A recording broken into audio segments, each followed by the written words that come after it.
May pinasok na malaki sa bunganga ko si Doc, mga kamatodik. Sa tingin ninyo mga kamatodik, ano kaya ang gagawin sa akin ni Doktor dito? Kailangan ko na tayo pa-align yung maluwag kong panga, kakabaksi. Pero mamaya-maya lang inalis na rin ni Doc yung nilagay niya sa bunganga ko. Nagmumog na rin ako mga kamatodik para matanggal yung mga sediments na dumikit sa aking ngipin. Pagtapos ko magmumog mga kamatodik, ito may papasak na naman si Doc sa akin na medyo malaki-laki. Alam ko, curious na kayo kung para saan ito, pero malalaman nyo rin mamaya. Ngayon ko lang napansin na bang pinapasok sa akin tinudok para kung pinupuwit. Yan si Doc, kung makikita ninyo, seryosong seryoso sa ginagawa niya. Parang simento na tumitigas yung pinasok sa bunganga ko, kaya mamaya-maya lang habang tinatanggal niya, medyo matigas na. Mumug agad ako para matanggal yung mga dumikit na bakterya. Nakakasuka talaga pag may mga basher ka, kasi yung mga mukha nila nakakasuka talaga. Mamaya-maya lang mga kamatodik, eto na, may kinakagat na naman ako, hindi ko ba alam kung ano ito. After 3 days sa wakas, natapos na rin ihulma itong pinagawa kong mouthpiece kay Doc. Ayan, kung makikita ninyo mga kamatodik, quality at maganda, saktong-sakto at fit na fit sa ngipin ko talaga. Kaya ready na naman ako for sparring. Warm up muna mga kamatodik. First time ko nga lang pala dito sa jumping rope at hindi pa ako ganong marunong. Pagtapos niyan, shadow boxing na rin bago kami magpads ni coach. Sa mga hindi nga pala nakakaalam, noong pandemic, ito nga pala yung pinagkakabisihan ko noon. Tamang boxing tapos sparring. Tamang bawas lang tayo ng timbang, kailangan na kasi natin. 62 na kasi timbang ko, masyado na akong tumataba dito. Ang target natin na timbang ay 55, okay na ako doon. Sa tingin ko, medyo magaan na yung katawan ko noon.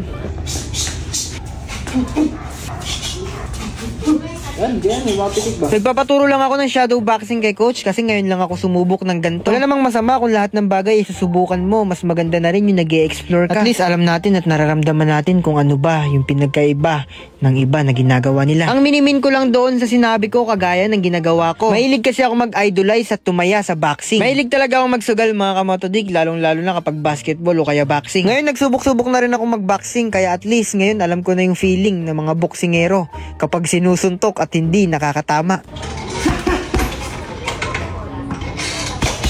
Ano ba mo? Yan.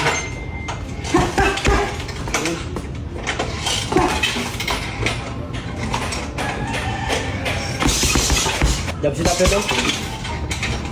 Jab na jab. Jab. Bam bam. Tulong, lukataw mo lang sa isip gano'n. Para ito, gusto ko kung saan sumagat. Eh, may hook eh. Jab si natin natin ko. Kaya po may hook eh. Jab si natin. Lalapit pa ako niyan. Oo, siyempre. Yan.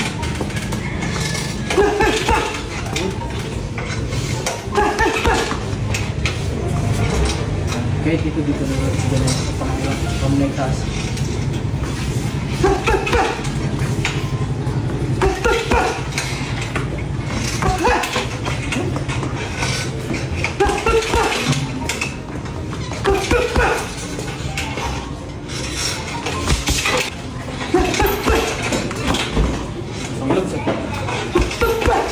Okay.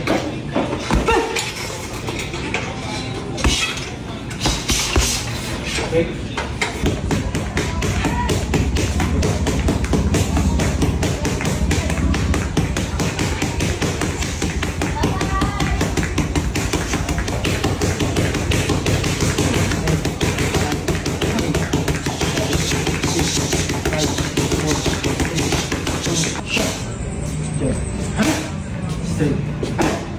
Straight. Go. Yeah.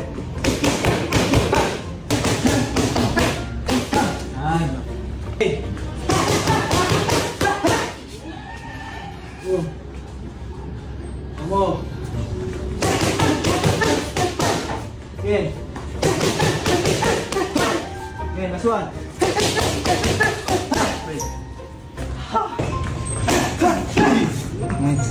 Guys, ano? Guys, ano yung pasok na yung sparring? Sa'yo ito.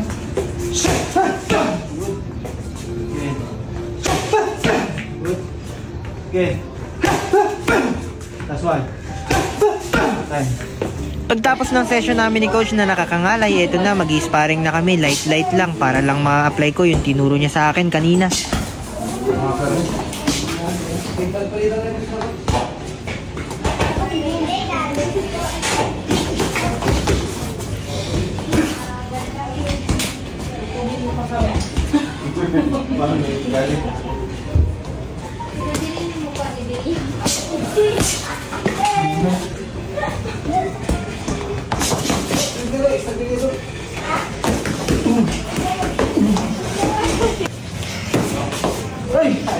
Yan lang ginagawa ko mga kamatodik kapag hindi ako nakapag-upload ng video. Kaya ngayon alam nyo na, puki ng ina. Sa mga gusto nga pala kumita ng extra pera, panoorin mo na lang yung video na ito, baka matripan mo. Bawal nga pala sa mga batang wala pang bulbol. Ito yung bago kong nilalaro, yung Ace Game. Tumaya ako dyan ng 256 pesos. Pumili ka lang ng gold bar at iiwasan mo yung 4 na bomba. Yung 256 ko, naging 806. I-cash out mo na yan. 42,000 pesos yung panalo ko dyan, kaya i-withdraw ko na yung panalo ko. Ayan, 20,000 muna yung withdraw ko dahil yung 20,000 ilalaro ko ulit mamaya sa color game. I-click mo lang yung withdraw at automatic papasok agad sa Gcash mo yung withdraw mo. Whoop! Sa wakas, natanggap na agad natin yung 20,000 kasi kanina 28,000 lang yung pera natin dyan. So, legit talaga maglaro nito mga kamatodik ha. Madali lang mag-register dito mga kamatodik. I-click nyo lang yung register. Lagyan yung phone number nyo tsaka password nyo tapos mananalo na agad kayo ng pera. Basic lang. Let's go.